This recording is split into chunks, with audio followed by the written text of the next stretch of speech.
যোগ দিয়েছেন যারা অনলাইন এবং অফলাইনে, তাদের সকলকে আমি শ্রদ্ধা জানাই।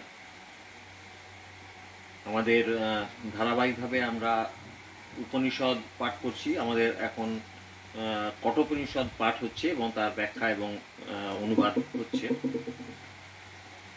সেই কঠোপনিষদের আমরা দ্বিতীয় বল্লী শুরু করেছি এবং সেই দ্বিতীয় বল্লীর 3টি মন্ত্র আমরা অলরেডি পড়েছি এবং তার ব্যাখ্যাও শুনেছি। এইসব আজকে যেটা শান্তি মন্ত্র, সেই শান্তি মন্ত্রটা আপনারা শুনলেন, দিদি পড়লেন, পাঠ করলেন এবং তারপরে তিনি 3 নম্বর মন্ত্রটিও শোনালেন পাঠ করে এবং ব্যাখ্যা দিলেন। আমি আর শান্তি মন্ত্রে যাচ্ছি না।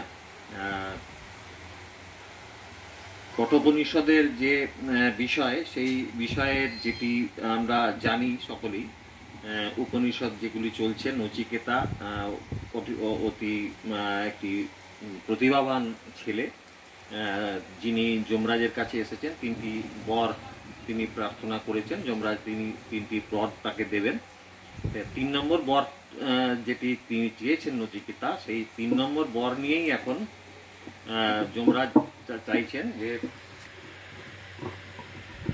3 নম্বর বর যেটি নচিকেতা চেয়েছেন, যেটি আত্মতত্ত্ব বিষয়ক জ্ঞান, ব্রহ্মতত্ত্ব বিষয়ক জ্ঞান, সেই বরটি দেবার জন্য যমরাজ তৈরি।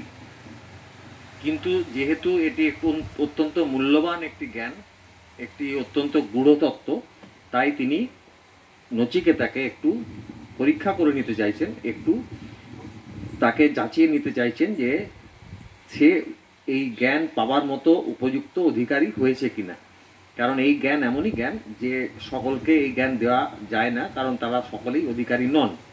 তো সেই জ্ঞান দেওয়ার জন্য তিনি তৈরি হয়েছেন এবং সেভাবে নানাভাবে প্রলোভিত করার চেষ্টা করেছেন। সমস্ত কিছুই কিন্তু নচিকেতা অত্যন্ত বিনয়ের সাথে প্রত্যাখ্যান করেছেন এবং দৃঢ়ভাবে তিনি একটি মাত্র বর বারবার চেয়েছেন, যেটি হচ্ছে ব্রহ্মতত্ত্ব বিষয়ক জ্ঞান। যার প্রশ্ন ছিল যে একটি কথা, একটি মানুষের মধ্যে একটি ধারণা বিদ্যমান, যেটি হচ্ছে আত্মা কি, বা মৃত্যুর পরে আত্মা আছে কিনা, বা থাকলে সেটি কি, এই বিষয়ক যে জ্ঞান, সেই জ্ঞানটি তিনি চেয়েছেন যমরাজের কাছে এবং বলেছেন যে যমরাজই আপনি একমাত্র উপযুক্ত ব্যক্তি এই ব্যাপারে আমাকে জ্ঞান দেওয়ার জন্য, উপদেশ দেওয়ার জন্য।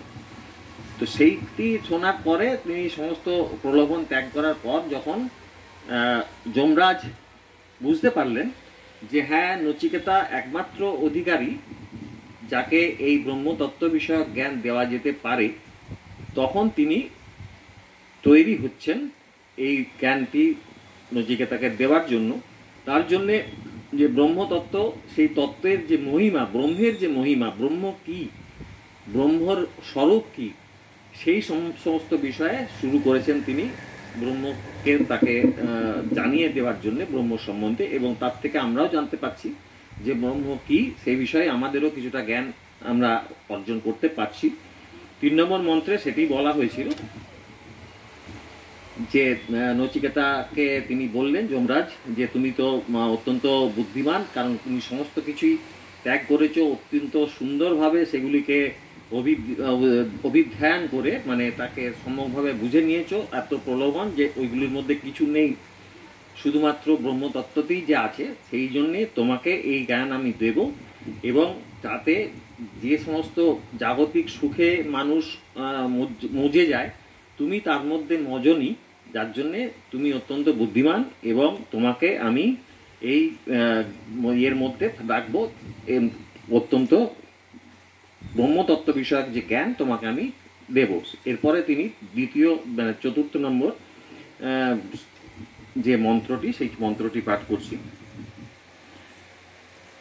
দুরমেতে বিপরীতে বিশুচি অবিদ্যায়া চ বিদ্যেতি জ্ঞাতা বিদ্যাভীপ্সিনং নচিকেতসং মন্যে নত্বা কামা বহ অলুপলোপন্তু। দুরমেতে বিপরীতে বিশুচি অবিদ্যা ইয়া চ বিদ্যেতি জ্ঞাতা বিদ্যাভীপ্সিনং নচিকেতসং মন্যে নত্বা কামা বহবো অলুপন্ত। এখানে বলা হয়েছে অবিদ্যা এবং বিদ্যার কথা। এই বিদ্যা এবং অবিদ্যার কথা কিন্তু আমরা ঈশোপনিষদে অলরেডি পড়েছি।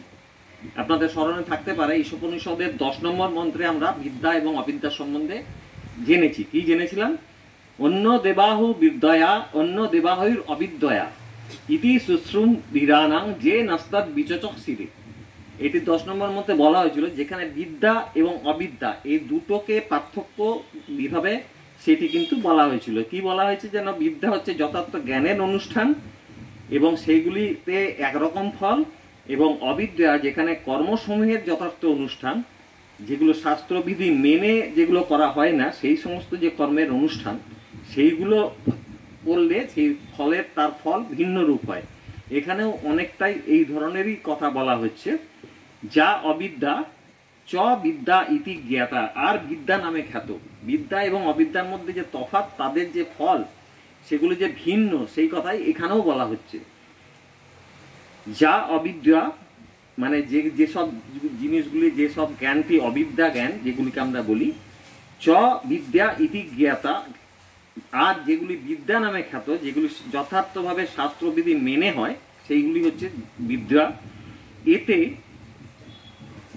দুরম, এতে এইখানে এতে দুই, এই দুই বিদ্যা এবং অবিদ্যা এই দুটি দুরম বিপরীতে। দুরম বিপরীতে মানে হচ্ছে এই দুটি পরস্পর অত্যন্ত বিরোধী, এদের মধ্যে কোনো সম্পর্ক নেই। এদের মধ্যে প্রচুর অনেক তফাৎ, যেটি একই কথা বলা হয়েছে ঈশোপনিষদের 10 নম্বর মন্ত্রে আমরা পাঠ করেছি। সেটা এখানেও সেই একই কথা বলা হচ্ছে। দুটির মধ্যে যথেষ্ট তফাৎ, দুটি সম্পূর্ণ বিপরীত এবং বিসূচি মানে ভিন্ন ভিন্ন ফলদায়ক। এদের ফলও সম্পূর্ণ ভিন্ন, একদমই আলাদা ফল। তারপরে বলছেন নচিকেতা সম, তোমাকে বা নচিকেতাকে উদ্দেশ্য করে বলছেন, বিদ্যা ভিপসিনাম মানো, আমি তোমাকে বিদ্যাভিলাষী বলে মনে করি। আমি মনে করি যে তোমার মধ্যে বিদ্যা লাভের ইচ্ছা আছে, তোমার মধ্যে বিদ্যা লাভ করার অভিলাষ আছে, তুমি প্রচন্ড প্রতিভা সম্পন্ন একটু বুদ্ধিমান ছেলে। সুতরাং কেননা ত্বা বহাব কামা, তোমাকে আমি অনেক রকমের প্রলোভন দেখিয়েছি, বহু রকমের কামনা বাসনা, যেগুলো ইহলোকে বা পরলোকে অত্যন্ত দুর্লভ, এবং জীবন ধারণের জন্য যা যা প্রয়োজন আমি সমস্ত কিছুই তোমাকে দিতে চেয়েছি, কিন্তু সবই তুমি ত্যাগ করেছো, হেলায় তুমি সেটিকে প্রত্যাখ্যান করেছো। ন অললুপন্ত, বা কোনো প্রকারেই তোমাকে এই সমস্ত প্রলোভন তোমাকে প্রলুব্ধ করতে পারেনি। বলছেন বিদ্যা এবং অবিদ্যা নামে খ্যাত দুই ধরনের সাধনা ভিন্ন ভিন্ন ফল উৎপাদন করে, আর তা সম্পূর্ণরূপে পরস্পর বিরোধী।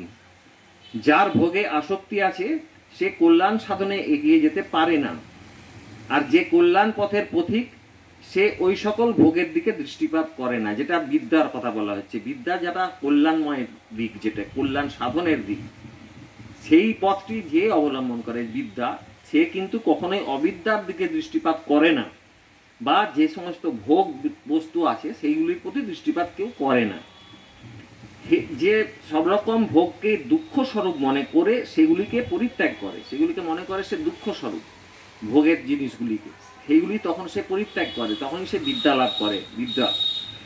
এবং হে বলছেন, হে নচিকেতা, আমি মনে করি তুমি সত্যিই বিদ্যাবিলাসী, কারণ বহু ভালো ভালো ভোগও তোমার মনে এতটুকুও লোভ জন্মাতে পারেনি। সেটা আমরা দেখেছি প্রথম অধ্যায়ে, আমরা এগুলো আমরা দেখেছি। যমরাজ বহু রকমের প্রলোভন দেখিয়েছেন, তো সেই সমস্ত প্রলোভনকে উপেক্ষা করে একটি মাত্রই বরে তিনি দৃঢ় হয়ে বসেছিলেন যে না, আমাকে ওই আত্মতত্ত্ব বিষয়ক জ্ঞানটি আমার চাই, এবং সেই জ্ঞান একমাত্র আপনিই অধিকারী, আপনিই একমাত্র উপযুক্ত, যিনি আপনাকে আমাকে এই জ্ঞান দিতে পারেন।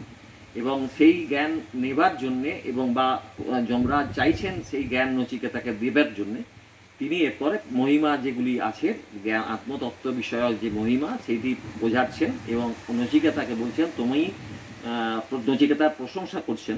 তিনি তার যে এই দৃঢ় চেতা মন এবং যিনি যে বিদ্যাভিলাষী, সেই সম্বন্ধে তিনি তাকে তার প্রশংসা করছেন এবং তাকে তৈরি করছেন এই ব্রহ্মতত্ত্ব বিষয়ক জ্ঞান প্রদান করার জন্য।